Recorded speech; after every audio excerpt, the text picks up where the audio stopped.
the 5 levels of value in business, and these are the reasons why people buy. In this video, Sales Nation, I'm going to share with you the 5 levels of value on the value ladder. At level 1, your customers just don't care about you if that's the only amount of value that you're providing them. They could swap you for a competitor at any moment, wrecking your chances of hitting your sales targets. At level number 5 on the value ladder, though, you've got a customer for life. At level 5, the customer will give you every single penny they have just to keep doing business with you. They will literally beg for your product. So would you like to be in the position of having your customers begging to give you their money rather than you having to beg them? Well, if that's the case, stay tuned. Hi, I'm Will Barron, founder of salesman.org, where in just 15 minutes, we'll tell you your sales flaws and then give you a personalized training plan so that you can fix them. So let's jump into the video. There are only 5 levels of value that you can offer a potential customer. And when you offer your customers levels 1, 2, or 3 of value, you are replaceable. You can be thrown away, discarded, and changed over with a competitor at a moment's notice. Your customers don't care about you. Your customers will screw you over on price, on availability, whatever it is, whenever they can. Now, the interesting thing with this video is when we get into it later on in 3-4 minutes, at levels 4 and 5 of the value ladder, however, your prospects will be begging for you to work with them. So let's start at level 1. And the first level of value on the ladder is when you meet the specifications that have been laid out by your prospect. So I'm going to write down here, specifications.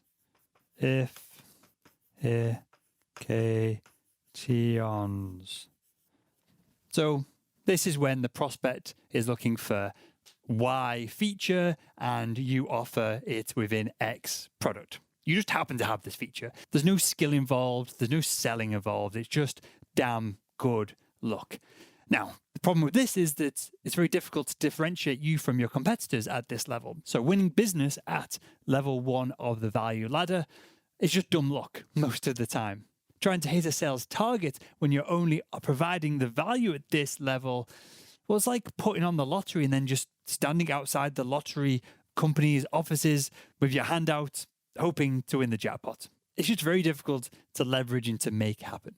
So let's move further up the value ladder to level 2.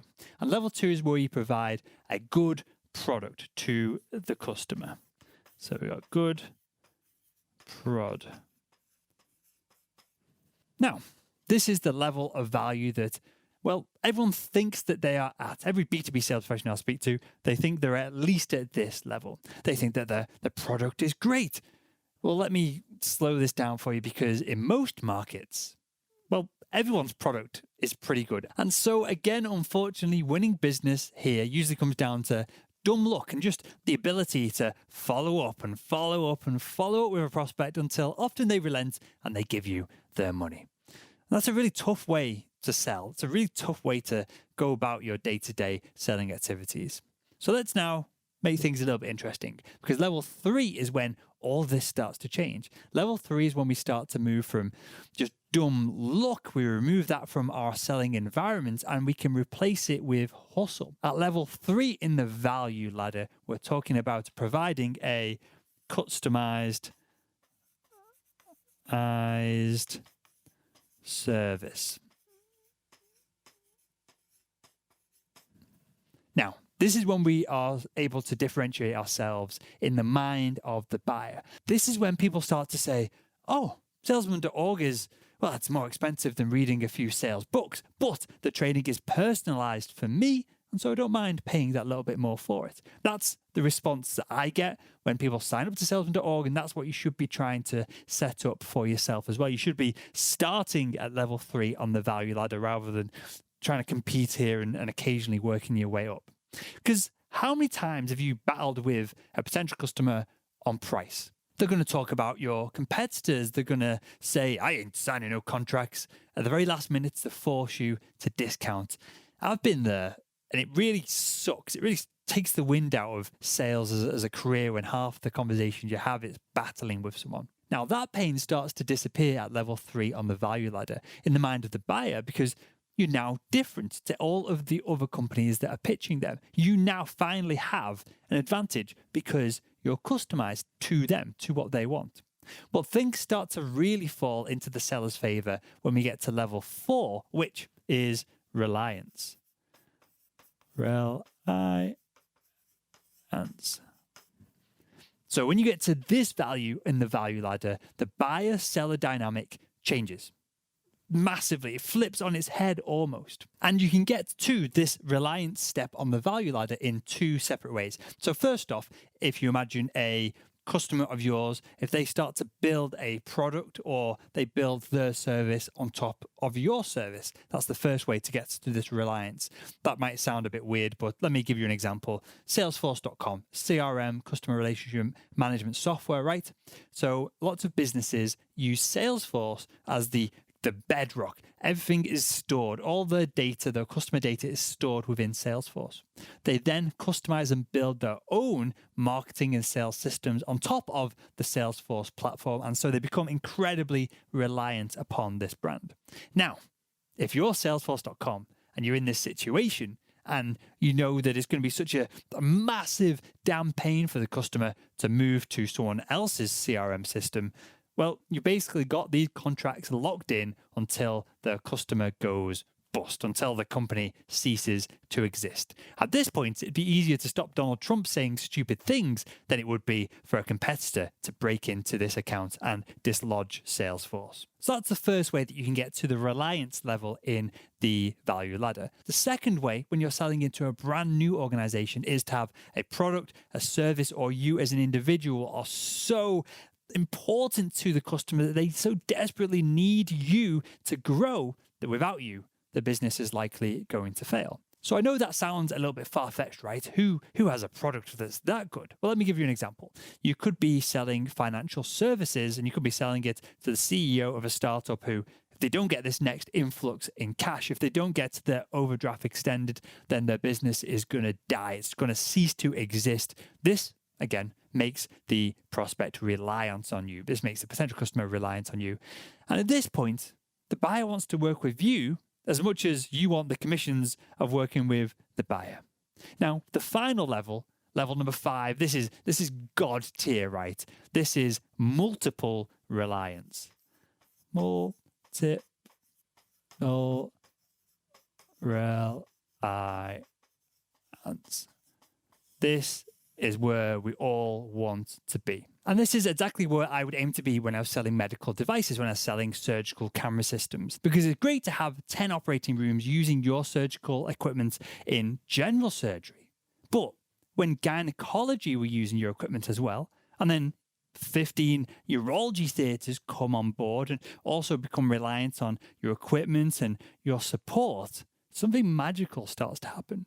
You're going to find yourself having meetings with the CFO of the whole hospital rather than just random department managers. You're going to find yourself in the middle of conversations about expanding the entire hospital and their potential equipment needs rather than hearing about a possible extension on a building down the grapevine and having to cold call random people desperately to learn more about it. When you get to level 5 of the value ladder, you become a business person, an executive, not a pesky salesperson who's always pestering individuals and just chasing them down and hounding them until they get the business.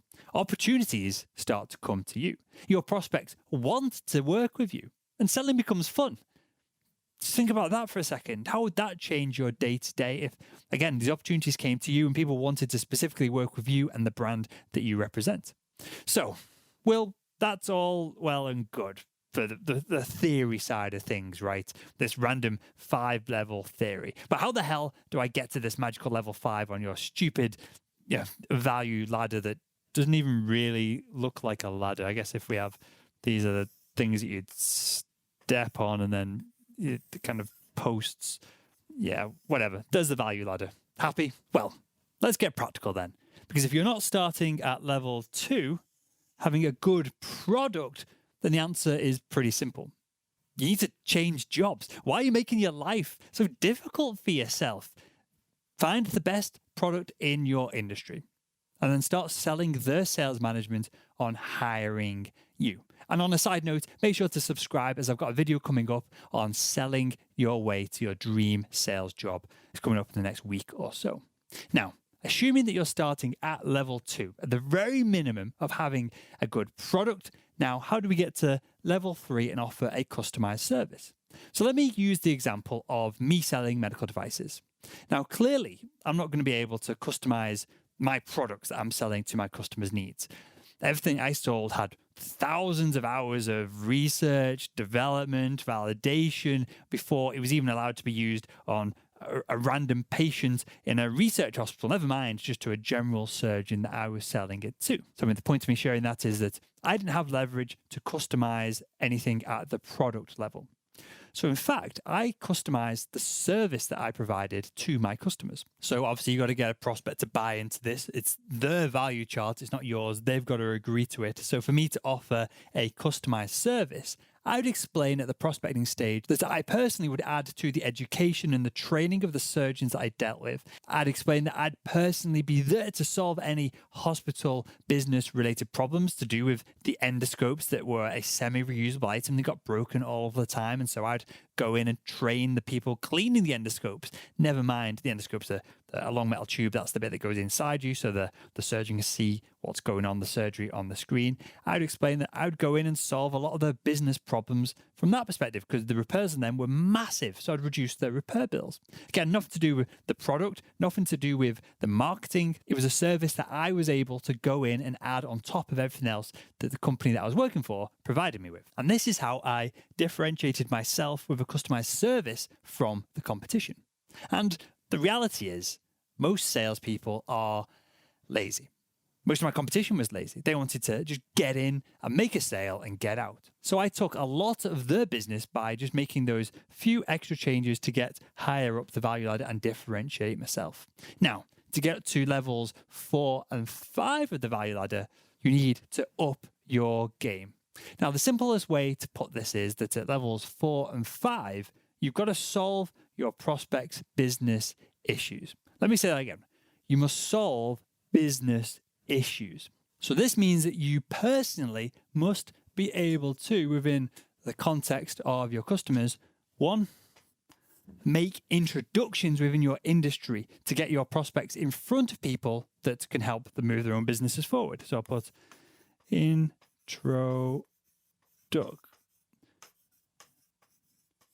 make introductions.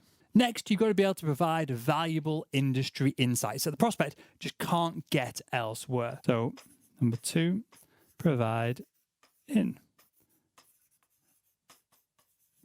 insights. So let me give you an example here. I work closely with a lot of CSOs, sales managers, sales leaders, and I provide this level of insights, this levels 4 and 5 value through salesman.org, because I can share an incredible amount of information from our sales code assessment on the data of what traits they should look for when they're hiring new salespeople, what they should be doing to improve internally their own sales teams from the traits that the team has, and a whole lot more. So you can gather these insights and that'll take you to this higher level as well. And the third way that you and I, both as individual B2B salespeople, can get to that next level is to tie your prospects' wins with your own.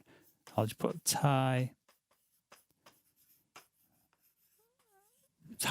the wins. Now, what I mean by this is, 'cause that sounds a little bit random and weird, what I mean by this is that you should be trying to tie your prospects' wins, their customer success, with what you're doing in the account itself. Now, if you can improve their revenues directly, if you can improve their customers' experience, if you can get them to build part of their product on top of your product, you become instantly indispensable. And then you shift up to that level 4 or 5 in the value ladder. Now, of course, finally, to go from level 4 to 5, you just got to do this same process, these same 3 steps across multiple departments within the organization.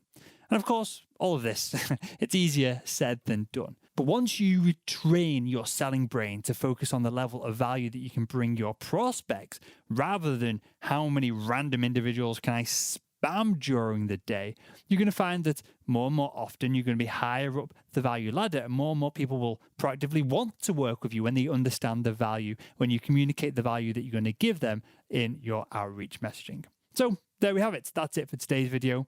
Do you agree with these 5 levels of value on the ladder? If you do, if you don't, leave a comment below and I'll see you in tomorrow's video.